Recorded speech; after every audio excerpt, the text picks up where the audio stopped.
প্রিয় দর্শক, অন্য মঞ্চের আলাপচারিতায় আপনাদের সকলকে আমন্ত্রণ জানাচ্ছি। আমরা দেখলাম গত 2-3 দিন পর্যন্ত ট্রাম্প প্রশাসনের বিশেষ দূত অর্থাৎ মার্কিন যুক্তরাষ্ট্রের বিশেষ দূত, যিনি আবার ভারতের মার্কিন রাষ্ট্রদূত সার্জিও গোর, তিনি বাংলাদেশ সফর করছেন। শেষ হচ্ছে আজকে। এই দিনটিকে নিয়ে, এই সফরটিকে নিয়ে বা সার্জিও গোরের ঢাকা মিশন নিয়ে নানান ধরনের অঙ্ক কষা হচ্ছে। মজার ব্যাপারটি হচ্ছে, যখন এই সার্জিও গোর এবং পররাষ্ট্রমন্ত্রী খলিলুর রহমানের সঙ্গে সাক্ষাৎ হলো, তারপরে খলিলুর রহমান যখন সাংবাদিকদের সঙ্গে কথা বলেন, অন্য সময় তিনি বেশ হাসি খুশি থাকেন, খুব প্রাণবন্ত থাকেন, কিন্তু এবার দেখা গেল তার মুখ খুবই গোমড়া, অন্ধকার, যেন কালো মেঘে ঢাকা। কিন্তু কেন এমন অবস্থা? কি আছে ভিতরে? সার্জিও গরের ভিজিটে যা যা আসলে আমরা আশা করিনি তার অনেক কিছু ঘটেছে, আপনি নিশ্চয়ই দেখেছেন। আমার কাছে মানে সবচেয়ে অবাক লেগেছে ওই খবরটা যে সার্জিও গর নাকি গতদিন ডিনার বাতিল করেছে এই খলিল সাহেবের জি, সাথে। এটা কি সত্য কথা? হ্যাঁ, সত্যি। এটা সত্যি এটা আসলে হয়নি, ডিনার হয়নি। বিশ্বাসযোগ্য না।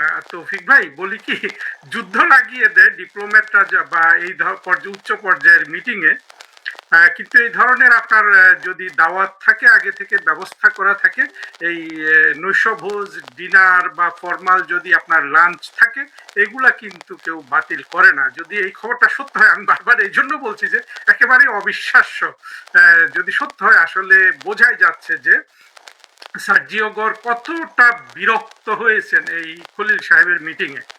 এর অন্য কি ব্যাখ্যা আছে আমি জানি না, ব্যাখ্যা এটাই। এবং আমি একজন 25 বছরের প্র্যাকটিসিং ডিপ্লোম্যাট হিসাবে বলছি, আপনার যুদ্ধ লেগে যায় তবুও কিন্তু এতটুকু, বিশেষ করে পশ্চিমারা এগুলা বাতিল করে না। গরিব দেশগুলাতে, ভারত, বাংলাদেশ, পাকিস্তান, এখানে আমাদের মানুষের ইমোশন একটু বেশি থাকে। আপনার ডিপ্লোমেসিতে যে যত দরিদ্র তার ইমোশন, মানে এই ধরনের, এটা একেবারে সিলি একটা ব্যাপার। আপনার খাবার দাবার নিয়েও যখন ইমোশন প্রকাশ করা হয়, তো সেই ক্ষেত্রে এটা আসলে খুবই সিগনিফিক্যান্ট। আর যদি এরকম হয় যে বাতিলের কোনো জেনুইন কারণ আছে, সেটা তাদের জানিয়ে দেওয়া উচিত, আদারওয়াইজ তো এটার আর আসলে কোনো ব্যাখ্যা নাই। তারপর না, দেখুন, বাতিলটা আমরা যতদূর জানতে পেরেছি, বাতিলটা মূলত সার্জিও গোরের দিক থেকেই বাতিল করা হয়েছে। তিনি বাতিল করেছেন আর কি ওই কর্মসূচিটুকু। হোস্ট তো কখনোই বাতিল করবে না। যদি বাতিল জি, হয়ে থাকে, আপনাকে ধরে নিতে হবে এটা অতিথির পক্ষ থেকে বাতিল করা হয়েছে। আর বাংলাদেশের কি সাহস আছে যে আপনার মানে ডিনার আয়োজন করে। আর খলিল সাহেব তো আমরা জানি আসলে আমার, দেখেন, আজকে সারাদিন এগুলো নিয়ে অনেক কথা হয়েছে, আমিও বলেছি। আমি সেগুলোর অন টপ অফ দ্যাট আপনার সাথে কিছু শেয়ার করি আর কি। সার্জিও অবশ্যই। গড়ে এই যে ভিজিটে আপনি যেটা বললেন, খলিল সাহেব যে কালকে, আমরা যেটা দেখলাম, উনি যে কি পরিমাণ আপনার উত্তেজিত এবং কোনোভাবেই তিনি সামলাতে পারছেন না নিজেকে। এবং তার পাশে দাঁড়িয়ে, আপনি দেখেছেন কি না, আপনি তো নিশ্চিতভাবে দেখেছেন, জি, আমি জি। প্রশ্নটা করাই অবান্তর। পাশে দাঁড়িয়ে কিন্তু আমাদের প্রধানমন্ত্রী তারেক রহমানের পররাষ্ট্র বিষয়ক উপদেষ্টা অত্যন্ত, আপনার আমি কি বলবো যে আপনার, আমি তো আপনার শোতে আর মানে আসলে এগুলো তার মন্দ ভাষা ব্যবহার করতে চাই না, একেবারে বোকার মতো, শিশুর মতো আপনার মাঝে মাঝে হেসে উঠছে। মানে এগুলো হলো, আপনি যখন বিব্রত থাকেন, আপনি যখন আসলে আপনার কোনো আসলে যেই চাকরি আপনি করতে গেছেন সেই চাকরিতে যদি আপনার কোনো ট্রেনিং না থাকে, আপনি পাশাপাশি দেখবেন আবার রাষ্ট্রদূত দাঁড়িয়ে আছে, সেও কিন্তু বিরস বদনেই দাঁড়িয়ে আছে। রাষ্ট্রদূত হলো বাংলাদেশের রাষ্ট্রদূত আমেরিকাতে, মার্কিন যুক্তরাষ্ট্রে জি, যিনি আছেন, জি। তিনিও দাঁড়িয়ে আছেন। উনি কিন্তু হাসছেন না, বেচারা, তারও মুখ খারাপ, মানে তারও মুড কিন্তু অফ, এবং বোঝাই যাচ্ছে তাকে দেখে। খলিল সাহেবের তিনি কোনো কথাবার্তাও বলেননি। না, তারপরও একটু, তার একটু মানে আপনার অডিয়েন্সের প্রতি একটা শ্রদ্ধা বোধ আছে আর কি। এই ছেলেটা যে জি। হুমায়ুন কবির, বয়স বোধহয় খুব একটা বেশি না, আমাদের সমান তো হবেই না, সে না, কিন্তু না। কোন পরিস্থিতি বুঝতে পারে না। আমি তারেক রহমান সাহেবকে খুব আন্তরিকভাবে পরামর্শ দিয়েছিলাম যে আপনাকে আগে ডুবিয়েছিল আপনার 2001 থেকে 6-এ এক বন্ধু ডুবিয়েছিল, ওই যে টাকা পাচারের মামলায় যিনি ইয়ে হয়েছেন, গিয়াস আল ব্যাপারটা কি মামুন। সংস্থা? জি, গিয়াসউদ্দিন আল মামুন। এখন তিনি একাধিক গিয়াসউদ্দিন আল মামুন নিয়োগ দিয়েছেন। তার মধ্যে একটা মামুন আপনি ধরে নিতে পারেন এই হুমায়ুন কবির। আরেকটা তো যথারীতি সেই জাহেদ, যে ভারতে গিয়ে আপনার ঢুকতে পারলো না, কারণ ভারতের বিরুদ্ধে সে এত বিষোদ্গার করেছিল। তারপর আমি আরেকটা দেখি, এই যে আপনার ওই যে একটা চোরা কারবারি ছিল মুসা বিন শমসের, আসলে উন্মাদ। পরে আমরা দেখেছি আসলে লোকটা উন্মাদ। সে বসুন্ধরা থেকে আপনার 1 ডজন বা 1.5 ডজন সিকিউরিটি ওখানে পাওয়া যায়, এগুলোকে ভাড়া করে এক একটা 2,000 বা 3,000 টাকা দিতে হয়। এটা ভাড়া করে সে দুদকে গিয়েছিল এটা প্রচার করার জন্য যে তার কাছে $32 বিলিয়ন আছে, সেটা দিয়ে সে পদ্মা সেতু গড়ে দিবে। এইরকম একটা উন্মাদের ছেলে ববি হাজ্জাজ। এগুলো হলো তারেক রহমান এখন 3টা গিয়াসউদ্দিন আল মামুন নিয়ে চলছেন কমপক্ষে। আরো বিশ্লেষণ করলে হয়তো আরো বের হবে। গোরের ওইখানে ফিরে আসি, সার্জিও গরের ওইখানে দেখবেন যে আরো কিছু কিছু আমি আসলে যে জিনিসগুলো খুব কম আলোচিত হচ্ছে সেগুলো নিয়ে একটু নির্দেশ করছি তৌফিক ভাই আপনার এখানে। জি, আরেকটা জিনিস অবশ্যই। দেখেছেন যে উনি বলেছিলেন যে একটা হিউম্যানিটেরিয়ান করিডোর দেওয়ার জন্য উমেদারি করছিল এই খলিল সাহেব, যেটা আসলে ছিল এই যে আপনার এই যে করিডোর মিয়ানমারকে তো না, এই যে রাখাইন অঞ্চলের বিদ্রোহীদের দেওয়ার জন্য মার্কিন যুক্তরাষ্ট্রের চাপে। কালকে যখন সাংবাদিকরা ওনাকে জিজ্ঞেস করলো যে এই করিডোর নিয়ে কোনো আলোচনা হয়েছে কিনা, উনি বললেন যে এটা আপনারা গুজব শুনেছেন। দেখেন খলিল সাহেব কতটা উনি আসলে আউট অফ মাইন্ড আর কি। আপনি গুজব বলতে এবং পারেন। ওনার কিন্তু বারবারই কালকে উনি কথা বলার সময় খেই হারিয়ে হারিয়ে ফেলছিলেন উনি। ওই যে আমরা বলি না, আমতা আমতা করছিলেন, মানে মুখে কথা আটকে যাচ্ছিল বারবারই, চেহারায়ও সেটার প্রভাব পড়েছিল। ধরুন কথা আটকানোটা আমরা ধরলাম যে সাবধানতার সাথে বলছে, নতুন পররাষ্ট্রমন্ত্রী হয়েছেন ইত্যাদি অনেক কিছু, কিন্তু আপনার কিছু কিছু জিনিস মাথাতে একটু কাজ করবে যখন কেউ পররাষ্ট্রমন্ত্রী। তার একটা বিষয় ছিল ওই জিনিসটা যে করিডোরটার কথা, করিডোরের ব্যাপারে তো উনি আসলে জিনিসটা প্রকাশ্যে এনেছেন। আমরা তো করিডোর আসলে ইউনূস সরকারের আর কারো মুখ থেকে প্রকাশ্যে শুনি নাই, 3 জনের কাছ থেকে শুনেছি। খলিল সাহেব ওইটার পক্ষে বলছিলেন, তৌহিদ সাহেব বিপক্ষে বলছিলেন, এবং ওয়াকার বিপক্ষে বলছিল। অনেকে আবার ওয়াকারকে হয়তো দেশপ্রেমিক ভাবতে পারে, আসলে ওয়াকার জানে যে তার সৈন্যবাহিনী কারোর সাথে যুদ্ধ করার জন্য প্রস্তুত নয়, শুধু বাংলাদেশের জনগণের সাথে যুদ্ধ করার জন্য প্রস্তুত।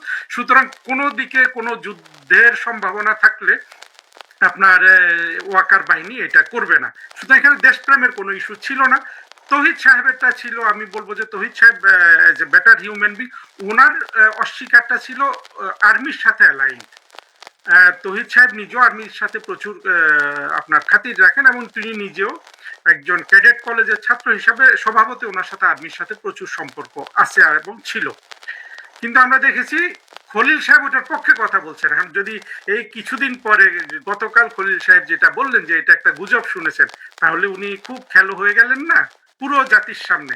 আপনি যদি পররাষ্ট্রমন্ত্রী হতে চান, আপনি কি নিজেকে এত খেলো করবেন? আরেকটা জিনিস খেয়াল করবেন যে উনি কিন্তু আমাদের খুবই দেখেন আপনি মোমেন স্যারকে আপনার প্রোগ্রামে আনেন, আমার খুব ভালো লাগে। এই মোমেন স্যার একবার একটা কথা বলেছিলেন যেটা আমি সমর্থন করি না, স্বামী স্ত্রী সম্পর্কের মতো একটা কথা, যেটা শেখ হাসিনা সরকারের জন্য একটা বিব্রতকর পরিস্থিতি হয়েছিল। কিন্তু মোমেন স্যার যখন আপনার মার্কিন যুক্তরাষ্ট্রের তখন যে এই জো বাইডেনের যে পররাষ্ট্রমন্ত্রী ছিল, secretary of state Antony Blinken, এই ব্লিংকেনের সাথে আমরা কি আপনারা খেয়াল করেছেন কিনা, উনি আমেরিকাতে গিয়ে একটা বাইল্যাটারাল মিটিং করেছিল। এগুলো সব তখন আসলে বাংলাদেশের শেখ হাসিনা সরকারকে ফেলে দেওয়ার অংশ হিসাবে সবকিছু হচ্ছে। কিন্তু সেখানে আমরা যখন মোমেন সাহেব এবং ওই ব্লিংকেনকে দেখি, আপনি যদি দুজনের কথাবার্তা শোনেন ইত্যাদি দেখেন, দেখবেন যে ব্লিংকেনকে অনেকটা ডক্টর মোমেনের স্টুডেন্ট মনে হচ্ছে, একটা ছাত্র।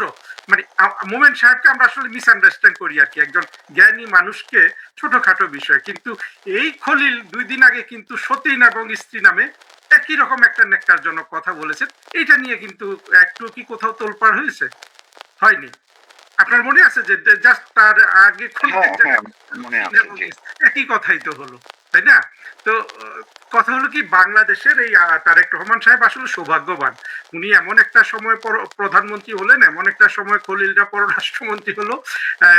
সেই সময় আসলে আপনার বাংলাদেশের অভ্যন্তরে মিডিয়া বলতে কিছুই নাই। আমরা জানি যে 2024-এর আপনি একজন অত্যন্ত দক্ষ এবং সিনিয়র সাংবাদিক হিসাবে জানেন যে আসলে 2024-এর জঙ্গি উত্থানের পরে মিডিয়া বলতে বাংলাদেশে কিছু নেই। যা আছে সবকিছু কিন্তু জঙ্গি উত্থানের পরে যারা এস্টাবলিশমেন্ট দখল করেছে, রাষ্ট্র দখল করেছে, তাদের তাবেদার হয়ে গেছে। এরা আর কোনো কিছু নিয়ে কিন্তু আগের মতো আপনার করে না।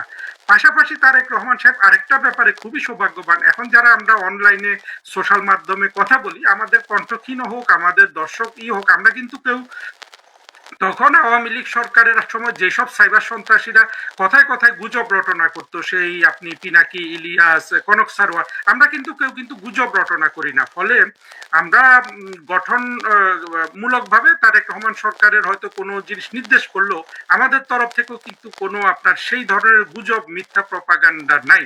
এটাও কিন্তু তারেক রহমান সরকারের কিন্তু দেখবেন যে অত্যন্ত সৌভাগ্যের বিষয় হয়ে দাঁড়িয়েছে। ফলে এই যে একটা ফরেন মিনিস্টার একই ধরনের কথা বলে ডক্টর মোমেনের কথাটা সারা পৃথিবীতে আপনার এটা নিয়ে হাসি ঠাট্টা করেছে, আর এই মোমেন সাহেবেরটা বাংলাদেশের মিডিয়া কিন্তু গিলে ফেলেছে। একটা মানুষকে আমি দেখলাম না যে কেউ বলল যে এটা তো ওই রকমই হয়, তাহলে এটা নিয়ে আমরা হাসাহাসি করবো না কেন। আবার যদি সার্জিও গোরের ওই জায়গায় ফিরে আসি, সার্জিও গোর নিজে বলেছে যে অনেক পজিটিভ ডেভেলপমেন্ট হয়েছে। ওনার একটা লাইন আছে ওনার নিজের অফিসিয়াল এক্স হ্যান্ডেলে, কিন্তু খলিল সাহেবের কথা বোঝা যাচ্ছে যে কোনো পজিটিভ ডেভেলপমেন্ট নাই, আলোচনা হয়েছে কোনোটা, মানে এখান থেকে আপনি বুঝতে পারেন যে একটা মানুষ উনি কত, মানে ওনার উপর কি পরিমাণ ঝড় গেছে। উনি যখন সেই 1 ঘন্টা ব্যাপী এই গস সাহেবের সাথে বৈঠক প্রায় 2 ঘন্টার মতো, 2 ঘন্টা বৈঠক করে কিন্তু উনি বলছেন যে কোনো কিছু আলোচনা হয় নাই। সাংবাদিকরা প্রশ্ন করছে, উনি বলছেন না, এটা আলোচনা হয় নাই, ওইটা আলোচনা হয় নাই। আসলে এখানে তো আলোচনা কি হয়েছে খুবই আমরা ধারণা করতে পারি। এখানে আপনার চীনের সাথে যে অর্থনৈতিক মানে তারেক রহমান সাহেবের বাজেট বাস্তবায়নের জন্য হলেও চীনের এই মুহূর্তে আপনার চীনের সাথে ওনার সুসম্পর্ক ছাড়া কোনো উপায় নেই। এবং ওনার যারা দুই একজন ওনাকে উপদেশ দিচ্ছেন, তারাও কিন্তু বলছে যে আপনি চীনের কোলে চলে যান, আদারওয়াইজ আপনি কোনোভাবেই টিকতে পারবেন না, কারণ টাকা ছাড়া তো টিকতে পারবেন না। এইটা মার্কিন যুক্তরাষ্ট্র সহ্য করতে পারছে না। আরেকটা বড় এজেন্ডা এখন মনে হচ্ছে আমার কাছে, আমি আসলে গুজব নিয়ে কথা বলতে চাই না বা গুজব অনুমান নিয়ে, তবে খুব সুস্পষ্ট যে এখানে ইউনুসকে প্রেসিডেন্ট করার বোধহয় প্রেশার আছে যথেষ্ট। তো সেটা একটা ধারণা করা যায়। কিন্তু যে জায়গাটা সেটা আমি এটা নিয়ে আপনাকে আলাদা করে এই প্রশ্নটা করতাম, যেহেতু আপনি তুলছেন, আমি ওইটার সাথে একটু সম্পর্ক যুক্ত করি। আমরা দেখতে পাচ্ছি যে বাংলাদেশের মিডিয়া কিন্তু এই যে 2024-এর 5ই আগস্ট থেকে শুরু করে যারা একদম প্রকাশ্যে ডক্টর ইউনূসের লোক বা তার যে কোর গ্রুপের যারা ডিপ স্টেটের বাংলাদেশে যারা কোর গ্রুপের একদম সিনিয়র লেভেলের, তারা সবাই কিন্তু এখন কেউ পত্রপত্রিকায় লিখছেন, আর্টিকেল লিখছেন, কেউ বক্তব্য দিচ্ছেন, কেউ মিডিয়াতে বলা শুরু করেছেন, বিভিন্ন ভাবে ডক্টর ইউনূসকে আসলে ক্ষমতায় বসানোর জন্য, প্রেসিডেন্ট করার জন্য উঠে পড়ে লেগেছেন একই চক্র।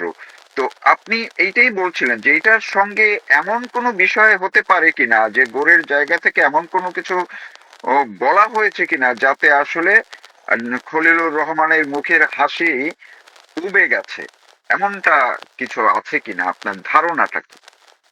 খুবই স্বাভাবিক, এটা ছাড়া তো আর কোনো কারণ নাই। আপনি এই জন্য আমি বারবার আমাদের পূর্বের উদাহরণগুলা দেখা, আমি নিজেও বলেছি, এটা বুঝতে হলে আপনার উদাহরণগুলা দেখতে হবে আমাদের। এখন তো তারেক রহমান সাহেব ক্ষমতায় আসার পর থেকে তো incoming outgoing visit almost disappear করে গেছে। ওনার সরকার 6 মাস হয়ে গেছে, উনি মাত্র চীনে গেলেন, মাঝখানে মালয়েশিয়া গেছেন। এটা আসলে ওনার ট্যাকটিক্যাল আর কি। মূলত উনি চীনে গেছেন, একটা বা দুইটা দেশ ভ্রমণ করেছেন। আমি একটা নিজে বক্তব্য দিয়ে দেখিয়েছিলাম যে এমনকি প্রধানমন্ত্রী শেখ হাসিনার প্রথম 6 মাসে 24 সালে তো উনি পুরনো গভর্নমেন্ট, নতুন করে ভিজিট করার কিছু নেই। তারেক রহমান একটা ডিফারেন্ট প্রেক্ষাপট। তখনও আমরা দেখছি যে শেখ হাসিনা কয়েকটা দেশে গেছেন, তার মধ্যে জার্মানি ছিল, থাইল্যান্ড ছিল, উনি স্পেনের সফর বাতিল করেছেন, ভারত চীন তো পাশাপাশি ছিলই। আবার বাংলাদেশে এসেছিল ভুটানের রাজা এবং কাতারের আমির। প্রথম 4-5 মাসের মধ্যে। আর তারেক রহমানের এখানে অন্তত যদি আপনার অর্ধেকও পারফর্ম করতেন উনি, মানে এতটুকু ভিজিট হলো বলতে হতো যে ওনাকে প্রধানমন্ত্রী হিসেবে বিশ্ব আসলে অর্ধেক চোখে দেখে। সেটা কিছু হচ্ছে না। আপনি দেখেন এই সরকার প্রধান বিদেশেও যেতে পারছে না, বাইরেও যেতে পারছে না। আর তার মধ্যে আপনি যেটা বলছিলেন যে ডক্টর ইউনূসের যে বিষয়টা, ওরা বদিউল আলমরা কিন্তু প্রথম বোধহয় ইত্তেফাক দিয়ে শুরু করেছিল, সবাই আবার কণ্ঠ তুলেছে যে এমন কাউকে প্রেসিডেন্ট নিয়োগ করা দরকার যাতে শক্তিশালী একজন প্রেসিডেন্ট হয় আর কি। এইটা এই এই প্যাটার্নটা কিন্তু 2024-এর আগে যা যা করেছিল ইউনূসরা আপনার তার সাথে মেলে। একদিকে বদিউল আলমরা কিন্তু শেখ হাসিনার বিরুদ্ধে বিষোদ্গার করেছে, আর একদিকে দেখবেন যে যারা রাজনৈতিক ফ্রন্টে ছিল তারা বিষোদ্গার করেছে, রাজনৈতিক ফ্রন্টে জামাত, হেফাজত, বিএনপি। এখন দেখা যাচ্ছে ওদের অভ্যন্তরীণ বন্টনে বিএনপি একটা পক্ষ হয়ে গেছে, অন্য পক্ষ জামাত, এনসিপি, তারাও ইউনূসের জন্য ক্যাম্পেইন করছে, আর বদিউল আলমরাও ইউনূসের জন্য ক্যাম্পেইন করছে। সার্জিও গোর একই সময় ঢাকা এসেছেন। সুতরাং আপনি যদি প্যাটার্নটা দেখেন যে একই চক্র কিন্তু এখন তারেক রহমানের মাথার উপর বসেছে। এখন তারেক রহমানের ডিলেমাটা আমি কিন্তু খুব সহানুভূতির সাথে বুঝি। উনি জানেন যে উনি যতটুকু মানে ক্ষমতা ভোগ করছেন এখন পর্যন্ত, এখানে যদি ইউনূস বসে যায় তাহলে আসলে ওনার হাতে আর কোনো ক্ষমতাই থাকবে না। এখন উনি কি ততটুকু ক্ষমতা দিয়ে দিবেন কিনা, এইটা কিন্তু একটা বড় ধরনের আপনার ওনার উপর বড় ধরনের কিন্তু একটা বাস্তবতা তারেক রহমানের জন্য। আর খলিল সাহেবের সমস্যাটাও কিন্তু একই রকম, যে যাই হোক উনি তো এখন তারেক রহমান সরকারের পররাষ্ট্রমন্ত্রী, ফলে তারেক রহমানের ইচ্ছাটাও ওনাকে কিন্তু এই যে সার্জিও গোর সাহেবকে জানাতে হয়। ফলে এখন সার্জিও গোর সাহেব যদি বলেন যে তুমি তো আমার লোক, খুব সবাই জানে যে আসলে ডিপ স্টেট যেটা বলা হয়, মানে মার্কিন প্রশাসনের হয়ে কিন্তু নিজেও কিন্তু মার্কিন নাগরিক, এবং কোনো বিপদ হলে সবার আগে যে লোকটা আসলে এই সিস্টেমে পাওয়া যাবে না, বিএনপির সিস্টেমে, সেটা কিন্তু এই খলিল সাহেব। কারণ তার কিন্তু আপনার পূর্ণ ঠিকানা, নাম, বাড়ি ঘর সব কিন্তু মার্কিন যুক্তরাষ্ট্রে আছে। তো এই অবস্থায় খলিল সাহেবকে যদি কোনো কড়া কথা বলা হয়, সেটা আসলে অনেক বেশি আপনার হার্শ হওয়ারই কথা। এখন ছাড়া আপনি আসলে কিভাবে খলিল সাহেবের এই জিনিসটা ব্যাখ্যা করবেন? যে জায়গা আমি আসলে বলতে গিয়েও ভুলে গেছিলাম, সেটা হলো আমরা যদি একটু আগের দিকটা দেখি, আমরা যদি দীপুমণি এবং হিলারি ক্লিন্টনের এইরকম সাংবাদিক সম্মেলন দেখি, মোমেন সাহেবের সাথে অ্যান্টনি ব্লিংকেন কিংবা আপনার মার্কিন উচ্চ পর্যায়ের একজন, উনি প্রেসিডেন্সিয়াল ক্যান্ডিডেটও ছিলেন, আপনার জন ক্যারি, হ্যাঁ, বাইডেন সাহেবের ক্লাইমেট এনভয়, কিংবা আমাদের পররাষ্ট্র প্রতিমন্ত্রী শাহরিয়ার আলম, অত্যন্ত সেন্সিবল একজন মানুষ, ওনার সাথে কোনো এই ধরনের আপনার উচ্চ পর্যায়ের আপনি বৈঠক দেখেন, কিংবা আমাদের লাস্ট আওয়ামী লীগ সরকারের last foreign minister doctor Hasan Mahmud, কখনো ওনারা কোনো সাংবাদিক, আমরা তো এদেরকে গালিগালাজ করি, আসলে আমি নিজে করি, ডক্টর হাসান মাহমুদকে গালি দিয়েছি, শাহরিয়ার আলম সাহেবকে গালি দিয়েছি, মোমেন সাহেবকে গালি দিয়েছি, দীপুমণিকে গালি দিয়েছি আমি প্রকাশ্যে। কিন্তু আপনি দেখবেন এই যে আমাদের চারজন, একজন প্রতিমন্ত্রী যে অনেক দক্ষতা অর্জন করেছিলেন, উনি 2বার প্রতিমন্ত্রী ছিলেন, আর 3জন পূর্ণমন্ত্রী, পররাষ্ট্রমন্ত্রী, কখনো কোনো সাংবাদিক সম্মেলন আপনার ড্রেস ছাড়া, একজন ফরেন মিনিস্টারের যে ইউজফুল মানে ইউজুয়াল আপনার মানে ড্রেস থাকা দরকার, আপনার এক ধরনের আপনার তার একটা এক ধরনের কূটনীতিক সুলভ আপনার কি বলবো যে অ্যাপিয়ারেন্স থাকা দরকার, তার বাইরে কখনো এই ব্যক্তিগুলো একবারও যান নাই। খলিল সাহেব দেখবেন যে উনি ক্যামেরার সামনে আসলেই কিন্তু একটা আহাম্মকের মতো হাসে, দুঃখিত আহাম্মক শব্দটা ব্যবহার করার জন্য, সে হলো হুমায়ুন কবির, আর একজন খলিল সাহেব উত্তেজিত হয়ে যান। আমি মনে করি যে ওনাদের কথা তো আসলে অনেক, তৌফিক ভাই একটু ডাইভার্স হয়ে যাচ্ছে, মাফ করবেন, আমার মনে হয় যে তারেক রহমান সাহেবের একমাত্র মানে ওনার কিছু মানে ভাবমূর্তি রক্ষা করার জন্য ওনার ওই জুনিয়র যে যিনি আছেন শামা ওবায়দ, যিনি ন্যাচারালি এসছেন, খলিল সাহেবের মতো পেছনের দরজা দিয়েও আসেন নাই, আবার হুমায়ুন কবিরের মতো ওইভাবে তারেক রহমানের সাথে দীর্ঘ বন্ধুত্বের মাধ্যমে আসেন নাই, রাজনীতি করে এসেন। উনি দেখি যে অনেকটা আপনার মোটামুটি শান্তশিষ্ট থাকতে পারেন প্রেসের সামনে, বাকিরা পাচ্ছেন না।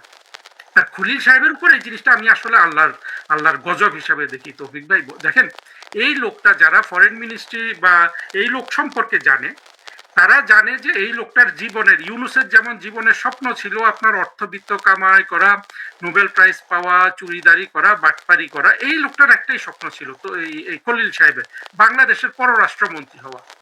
এখন উনার দুর্ভাগ্য, উনি একটা আপনার পেছনের দরজা দিয়ে একটা মানে আমাদের বাংলাদেশ রাষ্ট্রের সাধারণ মানুষের সাথে প্রতারণার মধ্যে এবং মানুষের অপছন্দ হওয়ার কথা। সাধারণ মানুষ, আমাকে অনেকে বলেছে বাংলাদেশ যে এখন আমেরিকা যেভাবে আধিপত্য বিস্তার করেছে সাধারণ মানুষ এটা পছন্দ করছে না। তাহলে দেখেন এই যে এমনকি বিএনপির সমর্থকরাও গালি দিচ্ছে। আজকে আমি ফেসবুকে দেখলাম যে খলিল যতদিন আছে তারেক রহমানের রক্ষা নাই, অর্থাৎ খলিলের উপর আসলে আল্লাহর গজব পড়েছে।